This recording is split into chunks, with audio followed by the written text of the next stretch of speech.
محمود غزنوی کے 3 سوال۔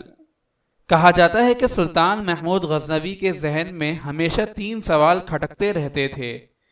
پہلا یہ کہ کیا میں واقعی سبکتگین کا بیٹا ہوں، کیونکہ ان کے متعلق مشہور تھا کہ یہ بادشاہ کے سگے بیٹے نہیں بلکہ لے پالک ہیں۔ دوسرا یہ کہ کیا علماء واقعی انبیاء کے وارث ہیں، یہ تو خود بے اختیار قوم ہیں، انبیاء کا وارث تو بادشاہ وقت یا کسی با اختیار آدمی کو ہونا چاہیے تھا۔ تیسرا یہ کہ میں جنت میں جاؤں گا یا نہیں۔ انہی 3 سوالات کو ذہن میں لے کر وہ ہمیشہ پریشان رہا کرتے تھے۔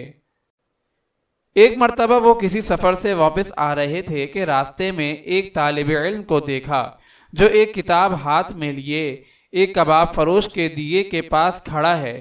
جب ہوا چلتی تو یہ طالب علم دیے کے ذرا قریب ہو جاتا، زیادہ آگے بڑھنے سے جھجکتا تھا کہ کہیں کباب فروش یہ نہ کہہ دے کہ بھائی لینا نہیں تو پھر کھڑے کیوں ہو۔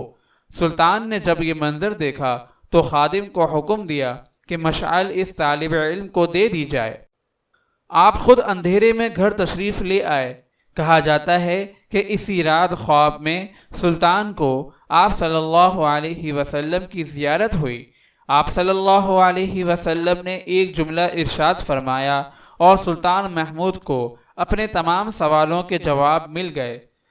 جملہ کیا تھا؟ ملاحظہ ہو، اے سبکتگین کے بیٹے، تیرے جنت میں جانے کے لیے اتنا کافی ہے کہ تو نے اس انبیاء کے وارث کو چراغ دیا۔